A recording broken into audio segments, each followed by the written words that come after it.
Welcome to the Hard Faith Podcast. I'm your host, Spencer Fulmar, and founder of Hard Faith. I've been working in the film and television world for over 15 years. On Hard Faith, we're about asking difficult questions about life and faith in an R-rated world. We release monthly. You can subscribe and share today. You can also write in at info@hardfaith.com to ask questions or to learn about opportunities to sponsor or to be on the show. Today on the Hard Faith Podcast, I have the pleasure of interviewing Paul Schrader, filmmaker, director, writer, known for such titles as Raging Bull, The Last Temptation of Jesus Christ, Taxi Driver, and he recently directed The First Reformed, The Card Counter, and Master Gardener. Thank you, Paul, so much for coming on the show. So, Hard Faith, I think you saw our explainer video. It's just about telling stories of faith similar to what you've told, like in Hardcore or in First Reformed, in a realistic R-rated way. I'm a big fan of First Reformed. I just re-listened to your commentary and your criticism of most faith-based films using, the devil's toolbox to manipulate the audience, and I thought that was pretty interesting. Would you mind commenting just on the state of the faith-based industry? Well,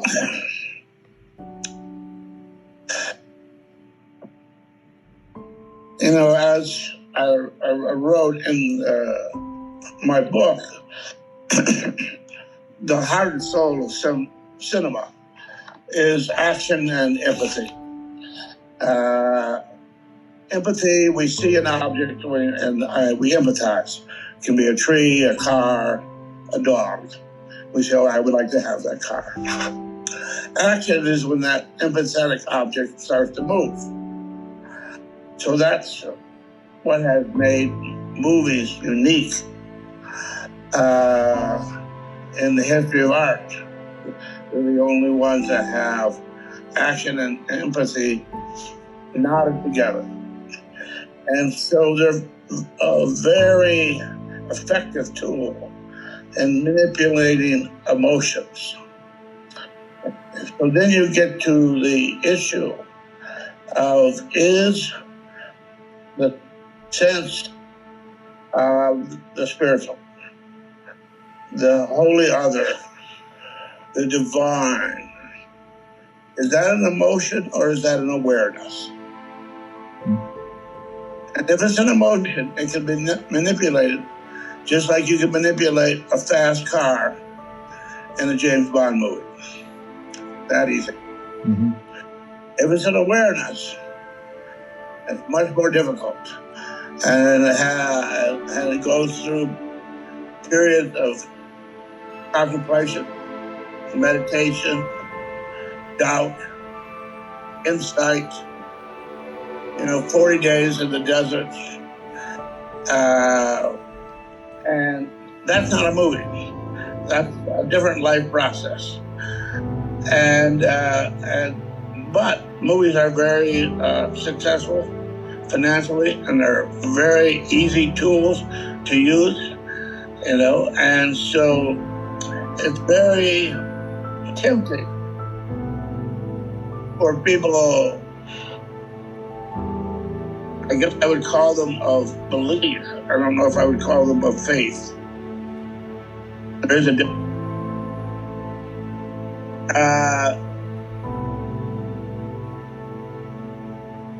I believe this, and I can make you believe it by turning these knobs in these directions. Is that spirituality? Is that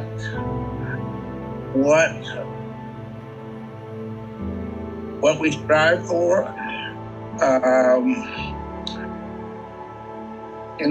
I've lived all my life in the church from childhood until today, until a year ago, and they shut my church down. It's something that has been on my mind my whole life. And sooner or later, every film will circle back in some way. Sometimes they're very sacrilegious. Sometimes their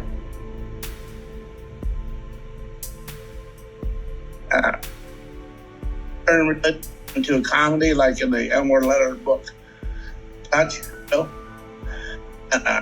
and sometimes they're deeply sincere. But that's sort of the way it is in the arts. You have a myriad of reactions to the push-pull of spiritual experience. And I prefer the word spiritual to the word religious, because religious tends to be a kind of sectarian term. It's my religion versus your religion, as opposed to my spirituality versus yours. And I've been doing a lot of work on this recently, and I'm developing a theory on the origins of Christianity. So I've been thinking a lot about this. And so, just because a film has a religious subject matter and uses the word Jesus doesn't mean that it is more spiritual than one that doesn't. It just depends how the depth of it is played, how the morality is played. If I did a film called Affliction, which I think is deeply, deeply moral, and I've seen films about Christians, even biblical Christians, which are not even moral at all, which are just melodramas. Yeah, no, I'm very much with you. I agree. I'm spiritual Christian and converted to Christianity about a decade ago this Easter, and I didn't know that faith-based films even existed. Because they're just not that mainstream, and most of them are not that good. And so I watched some of them, and after reading the Bible and then watching these films, it was hard for me to reconcile what the two had in common. Yeah, well, other than economics. Yeah, that's true. Because, these films do quite well. They do, sadly. Because they're like Bollywood films. Bollywood films do very well in the United States. I don't know if you know that. I didn't know that, no. Because they're advertised and promoted in Bollywood communities. You'd never see an ad for them. No.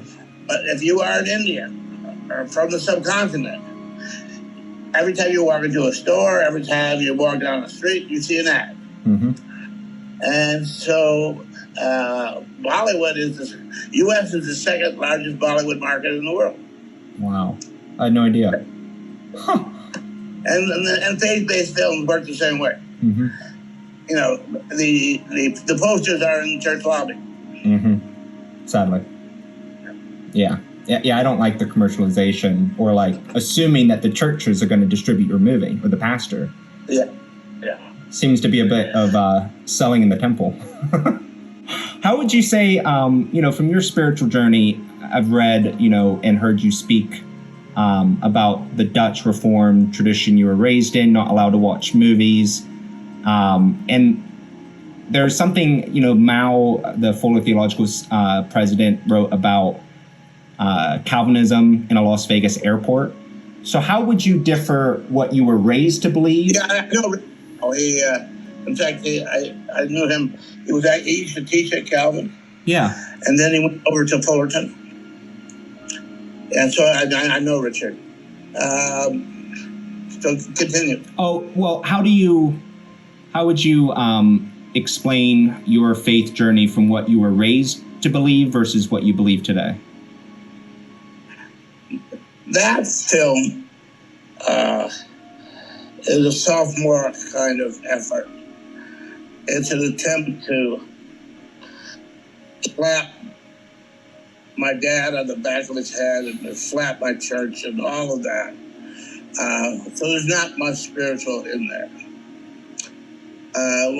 It wasn't until later that I started making more spiritual films. But I never thought I would take on the subject itself until I got this idea for First Reform. Mm-hmm. The character in First Reform is not that different from the taxi driver, the gigolo, the drug dealer. Is one of these lonely guys who sits in the room and wears a mask, and the mask is his profession. Just sits waiting for something to happen in his life. And, the fact that I was able to make him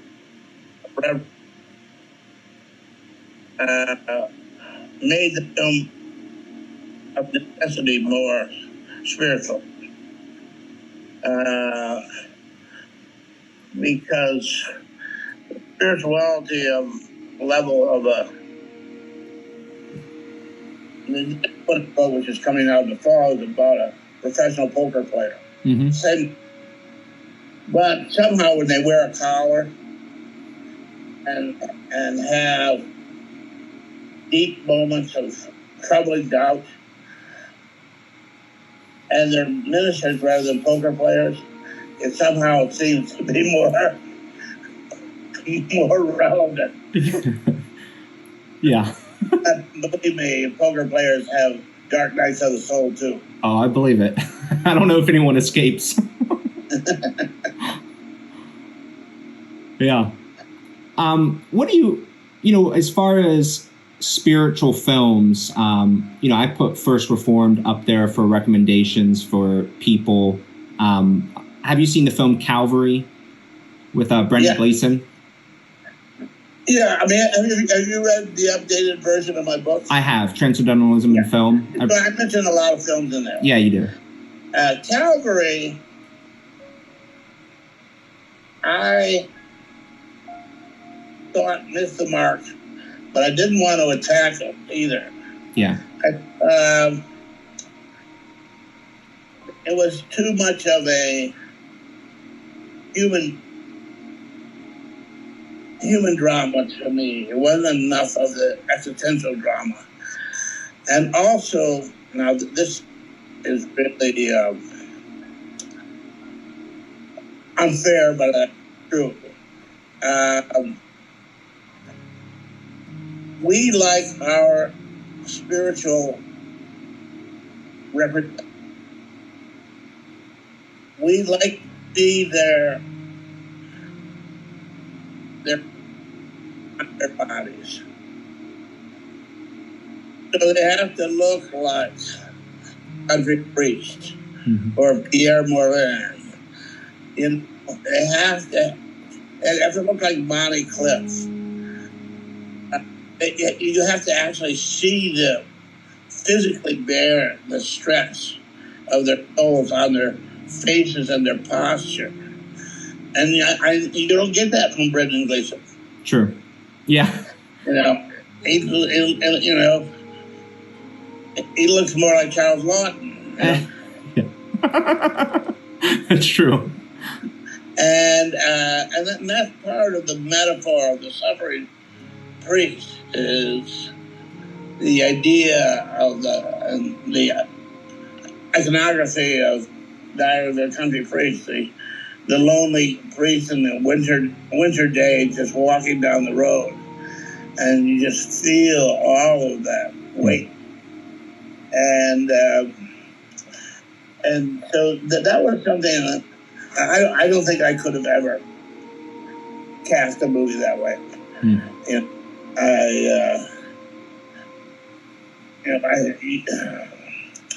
I hate to say this because it's ageist and it's, well, what's the other word we use now to make fat people? But, part of an actor's tools are the way his pain, comes through the lines in his face. And Montgomery Clift could do more sitting in a chair than 10 actors could do on stage. Mm-hmm. Yeah. And so that to me was part of the problem with Calvert. His heart was in the right place, but once you made that casting mistake. Mm-hmm. And then, of course, the idea of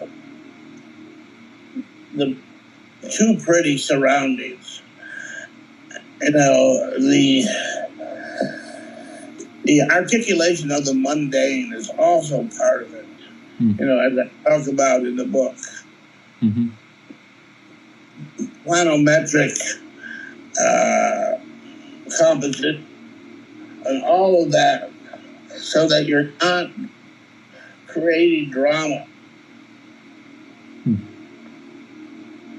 You're stripping the drama. Yeah. Of all the little tools of drama, the music and the dimensionality and the Baroque lighting, and just keep taking these tools away and wondering how long it will be before the viewer realizes that they're not going to be told how to feel. Right. Which church can often do that too. The mega churches. Believe me, they do. Oh my. The smoke machines and the strobe lights and... yeah. And then the latest thing with these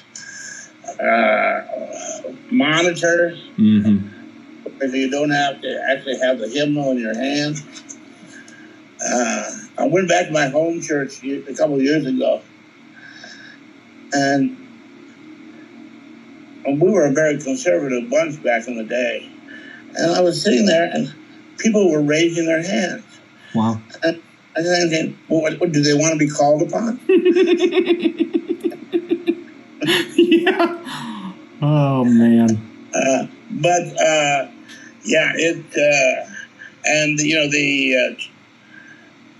that whole, what's it called, about Faith Hill, Church Hill, that huge movement. Hillsong? Yeah, Hillsong. Oh, yeah. But,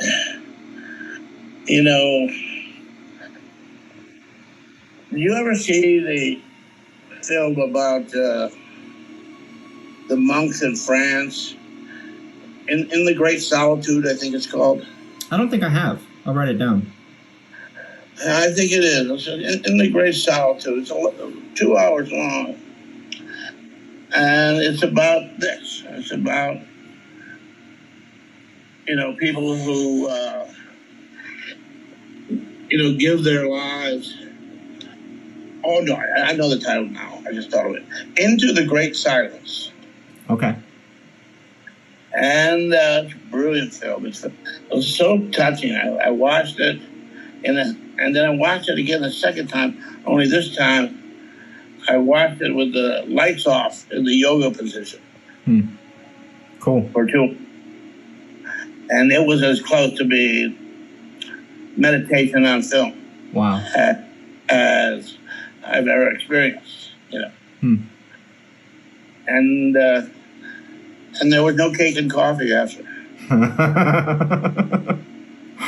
I think that's a good recommendation for watching First Reformed in the meditative position. It's a potent film. You know how Reverend Toller at the beginning of the film is writing a journal that is, so honest that he'll burn it at the end of a year.